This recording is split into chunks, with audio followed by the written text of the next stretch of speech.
Votre invité à présent dans la grande interview en direct sur Boursorama, c'est Fabrice Père, président du directeur du groupe Partouche, deuxième casinotier français, avec 41 établissements exploités et 3900 salariés. Bonjour, Bonjour, comment allez-vous?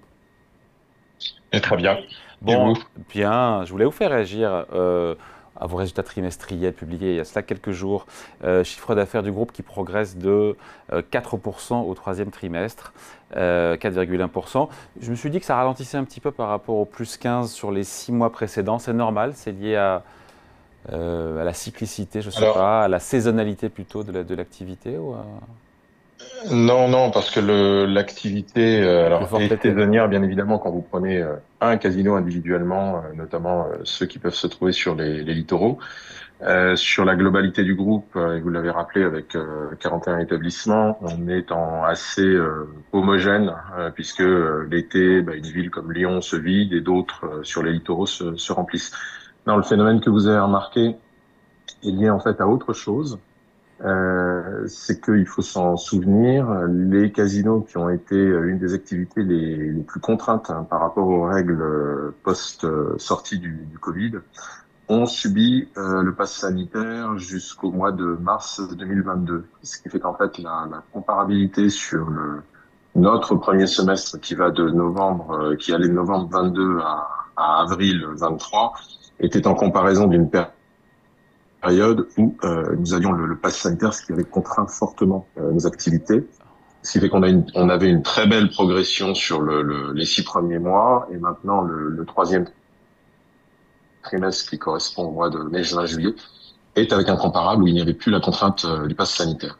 Est-ce qu'on peut dire que la fréquentation de vos établissements, pour vous, selon vous, est satisfaisante, à la fois sur l'été et en cette rentrée? Oui, c'est satisfaisant. On ressent véritablement, enfin, c'est quelque chose qui est exprimé par nos clients, un besoin de sortir de chez soi, de se divertir, voilà, se changer les idées. Pardon, je vous coupe, juste, Et je vous coupe. Malgré l'inflation, malgré le ralentissement économique, malgré les préoccupations autour de l'essence, il y a toujours ce besoin et il y a les moyens de se divertir. écoutez, en fait, probablement, il y a un impact bien évidemment de tous ces phénomènes, notamment le surenchérissement de l'essence, alors qui provoque probablement quelque chose, c'est que quelqu'un qui venait, je sais pas, 4 fois sur un trimestre ne va peut-être plus venir que 3 fois. Maintenant, on est face à en fait une attitude qui fait que nos clients dédient une enveloppe à leur moment de divertissement, et continuent à le faire parce que les lieux et le moment leur fait passer, enfin leur fait vivre en tout cas quelque chose de satisfaisant. Et on a accompagné depuis de nombreuses années, on continue à accompagner ce phénomène à travers la rénovation de nos établissements. Juste au niveau du son, le son est pas mal. Si on peut améliorer un tout petit peu, je ne sais pas de votre côté, Fabrice Père, si c'est possible. Juste un petit mot sur justement ce Moi, qui. ça va très bien. Alors restons comme ça. Sur ce qui vous satisfait ou un peu moins dans vos performances. Ce qui vous satisfait puisque vous estimez devoir améliorer. Si vous voulez, nous, la situation actuelle est satisfaisante. On a surtout retrouvé, et ça a marqué encore une fois le caractère résilient de nos activités, l'intérêt que peut représenter aujourd'hui, malgré la digitalisation aussi du jeu en général, l'intérêt que peut représenter pour nos clients le fait de venir encore à notre rencontre, venir à la rencontre de nos équipes, à la rencontre de nos établissements. Là où, si vous voulez, on aimerait une accélération sur certaines choses, c'est de pouvoir renouveler nos installations, je dirais, plus rapidement, plus régulièrement. Mais on est tributaire d'un phénomène, c'est que les casinos en France sont des délégataires de services publics, donc la vie de la rénovation de nos établissements est aussi rythmée par les renouvellements de nos délégations pour lesquels on est porteur de projets pour les villes dans lesquelles nous sommes installés. Donc vous avez les moyens financiers de pouvoir rénover plus vite votre parc de casinos, mais vous attendez d'avoir de la visibilité sur les agréments, c'est ça, de pouvoir exploiter Voilà, ces casinos. effectivement, quand on est concessionnaire dans une ville, on l'est pour un certain nombre d'années. Combien en général? Euh, Alors, écoutez, ça va. Le minimum réglementaire, c'est 5 ans et ça va jusqu'à 20 ans aussi, qui est un maximum réglementaire. Donc, effectivement, plus le temps est long, plus les projets de développement peuvent être importants puisqu'on a, on a la possibilité de d'amortir sur une longue durée les investissements qu'on fera. Mais effectivement, comme vous le disiez, on a la capacité d'investir. Hein, notre endettement s'est amélioré d'année en année depuis un certain temps. On a même une dette nette qui est assez faible aujourd'hui, puisqu'elle est aux alentours de 40 millions d'euros.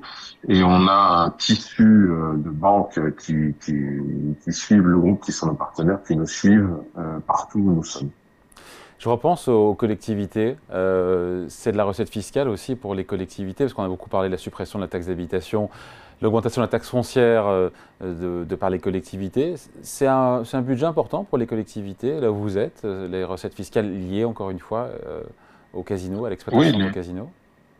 oui, alors suivant la taille des villes, bien évidemment, quand vous êtes à Nice, vous imaginez bien que l'apport des prélèvements du casino proportionnellement au budget de la ville sont beaucoup moins importants que dans une petite ville, mais vous avez de très grands casinos dans des collectivités moins grandes que Nice. Quand on est à Forges-les-Eaux en Normandie, les apports, enfin en tout cas le prélèvement de la ville sur le produit des jeux a permis, sur un temps long, hein, sur ces dernières décennies, à la ville de se développer de manière assez remarquable et de faire de Forges une très belle ville en termes de tourisme.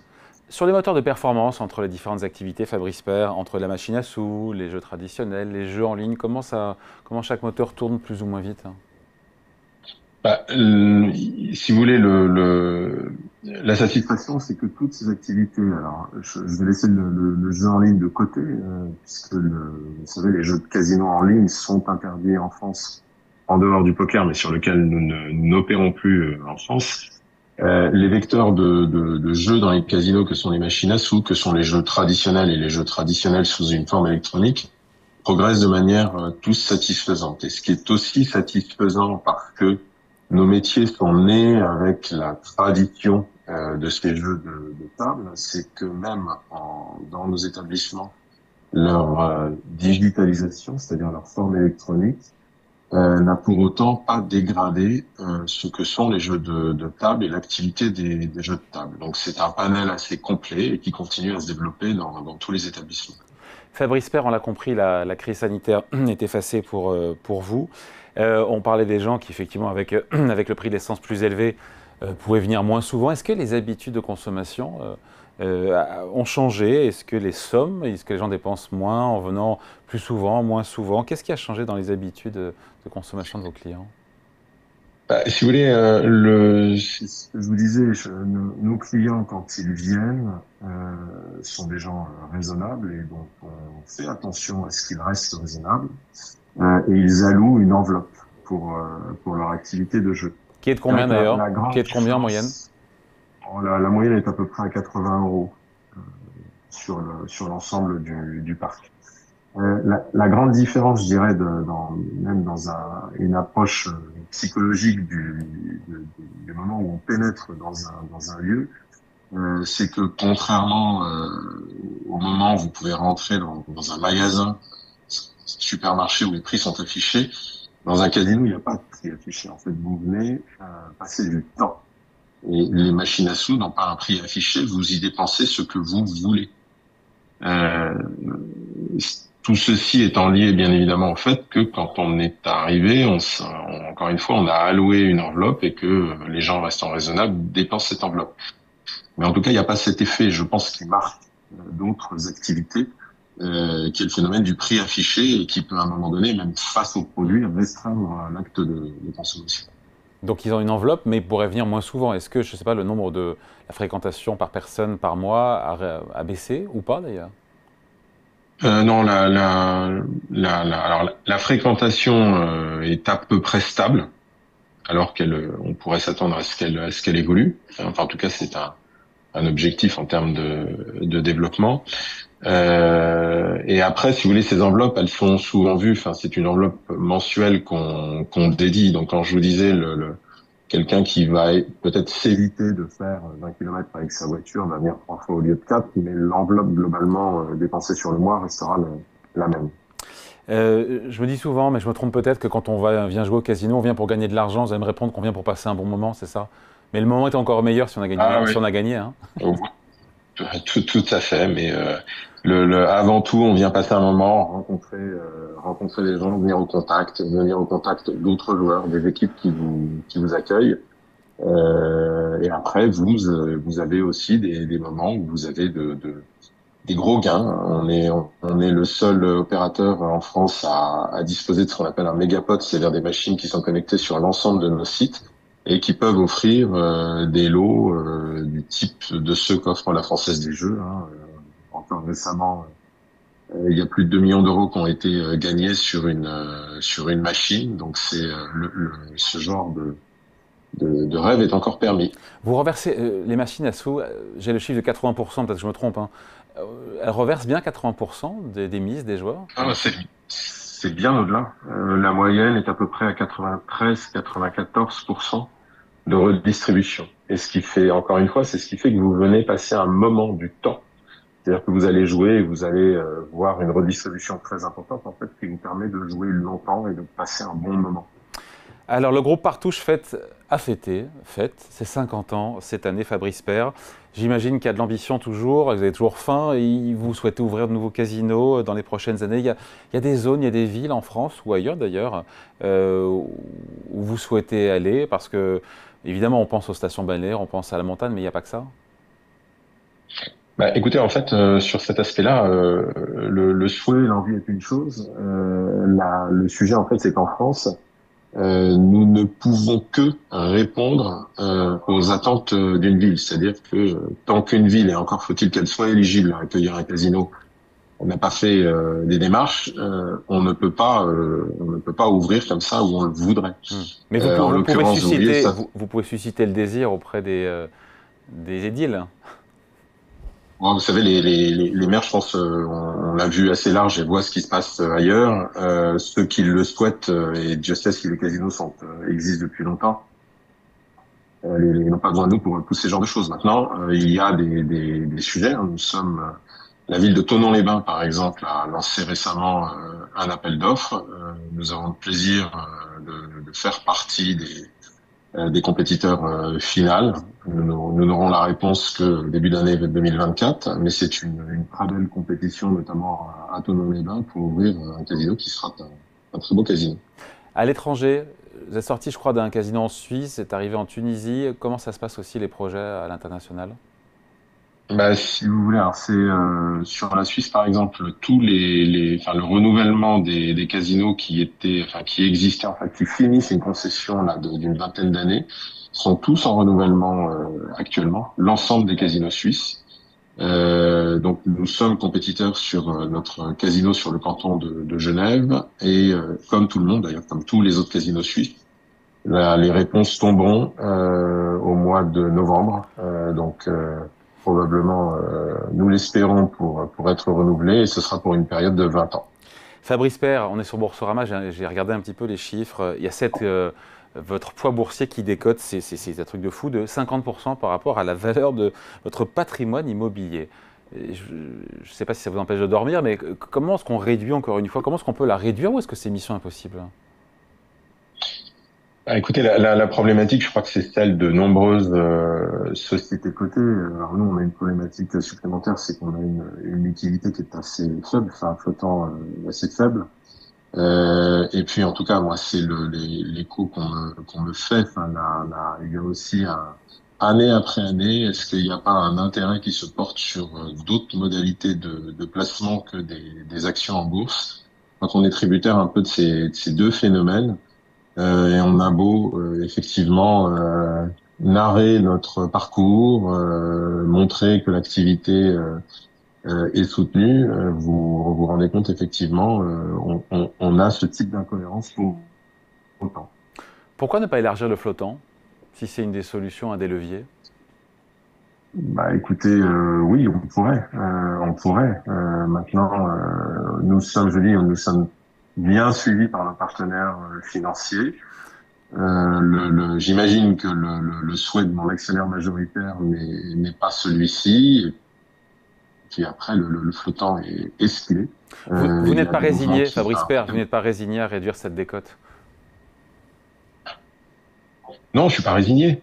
Mais encore une fois, il y a un phénomène exogène sur lequel nous ne pouvons influer, qui, je crois, est une force supplémentaire à notre envie d'aller en sens contraire. Ouais, puis il y a les critères ESG, hein, environnement, social, gouvernance, qui sont de plus en plus prisés par les investisseurs et qui peut-être aussi vous pénalisent. Il y a de ça aussi?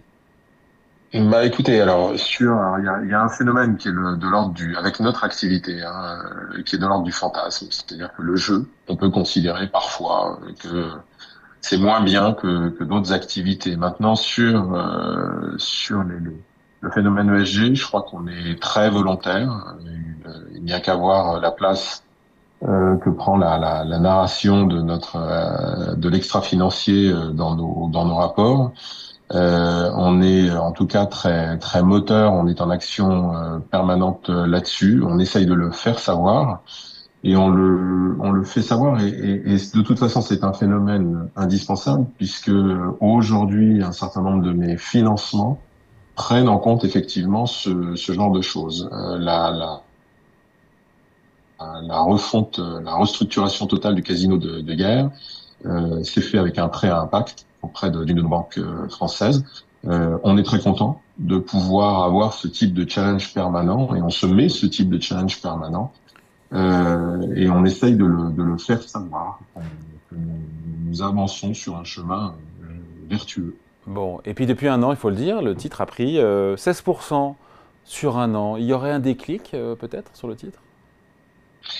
Si vous voulez, c'est aussi, je pense, un phénomène qui a été d'attendre de voir comment est-ce que cette activité, ce secteur sortait de la crise sanitaire. On en est très bien sorti. C'est probablement pour ça qu'il y a cette évolution.